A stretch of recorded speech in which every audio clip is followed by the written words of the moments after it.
ஆண்டவரும் அருமை இரட்சகருமாக இருக்கிற இயேசு கிறிஸ்துவின் ஆச்சரியமான நாமத்தில் தினமும் கர்த்தருடைய சத்தத்தை கேட்டுக்கொண்டிருக்கிற என்னுடைய பிள்ளைகளை வாழ்த்துகிறேன், ஆசீர்வதிக்கிறேன். நீங்கள் ஆசீர்வதிக்கப்பட்டவர்கள். இந்த நாளிலும் கூட உங்களை பார்த்து கர்த்தர் தட்டி எழுப்பி சொல்லுகிற ஒரு வார்த்தை, நீ பண்ண வேண்டிய பிரயாணம் வெகு தூரம் என்பதாக ஆண்டவர் பேசி கொண்டிருக்கிறார். எனக்கு அருமையான தேவனுடைய பிள்ளைகளே, நீங்கள் சோர்ந்து போய் காணப்படுகிறீர்களா? மன விரட்டியில் காணப்படுகிறீர்களா? சில பேசுகிற வார்த்தையா, சில காரியம் நடக்காதது நிமித்தமாய் சோர்ந்து போய் காணப்படுகிறீர்களா? எதற்காக சோர்ந்து போய் காணப்படுகிறீர்கள்? அன்றைக்கு எலியாவை கர்த்தருடைய தூதன் தட்டி எழுப்பி 1 ராஜாக்கள் 19ஆம் அதிகாரம் 7வது வசனத்தில் 2வது விசையும் அவனை தட்டி எழுப்பி, நீ எழுந்திருந்து போஜனம் பண்ணு, நீ பண்ண வேண்டிய பிரயாணம் வெகு தூரம் என்பதாக அங்கே ஆண்டவருடைய வார்த்தை அவனுக்கு கடந்து வருகிறது. பாருங்க, ஒரு பெரிய தேவனுடைய மனிதன், வானத்திலிருந்து அக்கினியை இறக்கிறவன், பாகால் தீர்க்கதரிசிகளை என்ன செய்தவன்? வெட்டி சாய்த்தவன், கர்த்தருக்கென்று வைராக்கியமாய் நின்றவன்.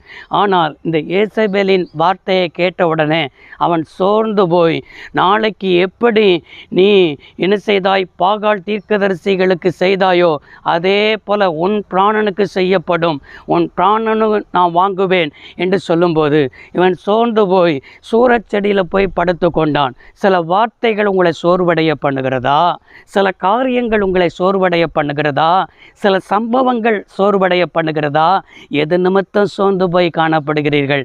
எது நிமித்தம் போதும் கர்த்தாவே, என் ஆத்துமாவை எடுத்துக்கொள்ளும் என்று சொல்லி மன விரட்டியோடு காணப்படுகிறீர்களா?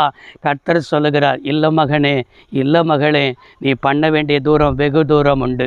இன்னும் உன்னை குறித்து நான் ஒரு பெரிய தேவ திட்டம் வைத்திருக்கிறேன், உன்னை குறித்து தேவ தரிசனம் வைத்திருக்கிறேன். நீ அதற்கு அர்ப்பணிப்பா என்றால், அதற்கு உன்னை ஒப்பு கொடுப்பா என்றால், உன் ஸ்தானத்தில் இன்னும் என்ன செய்ய வேண்டியிருக்கிறது? எலிசாவை அபிஷேகம் பண்ண வேண்டியது இருக்கிறது, ராஜாக்களை அபிஷேகம் பண்ண வேண்டியது இருக்கிறது. உன் ஊழியம் முடிந்து போகவில்லை, உன் பிரயாணம் முடிந்து போகவில்லை. இன்னைக்கு நீ சோர்ந்து போய் காணப்படுகிறாய், வேகத்தை குறைத்து கொண்டிருக்கிறாய், போதும் என்று நினைக்கிறாய். இல்லை இல்லை இல்லை, உன்னை இந்த வார்த்தையை கொண்டு தான் தட்டி கொண்டிருக்கிறார். இந்த வார்த்தைக்கு செவி கொடுத்து இப்பொழுதே நீங்கள் காரியத்தை நடப்பியுங்கள் என்று ஆண்டவர் பேசுகிறார். எதில் முடங்கி போய் இருக்கிறீர்களோ, எதில் செயல்படாமல் இருக்கிறீர்களோ, எதில் போதும் என்று சொல்லி நினைத்து கொண்டிருக்கிறீர்களோ, இப்பொழுது எழுந்திருக்க சொல்லுகிறார், போஜனம் பண்ண சொல்லுகிறார், பண்ண வேண்டிய தூரம் வெகு தூரம் என்று சொல்லுகிறார். எழுந்திருப்பீர்களா? செயல்படுவீர்களா? ஒப்பு கொடுப்பீர்களா? கர்த்தர் உங்களுக்கு கிருபை தருவார். ஜெபிப்போம். சர்வ வல்லமையுள்ள தெய்வமே, அன்பு தகப்பனே, இப்பொழுது நம்முடைய பிள்ளைகள் பண்ண வேண்டிய தூரம் வெகு தூரம் உண்டு.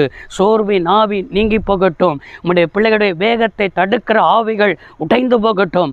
இப்பொழுதே தேவ சித்தத்துக்கு ஒப்பு கொடுத்திருக்கிறார்கள், அப்படி ஆசீர்வதியும். இயேசு ரட்சக நாமத்தில் பிதாவே, ஆமென். கர்த்தர் ஆசீர்வதிப்பார். God bless you all.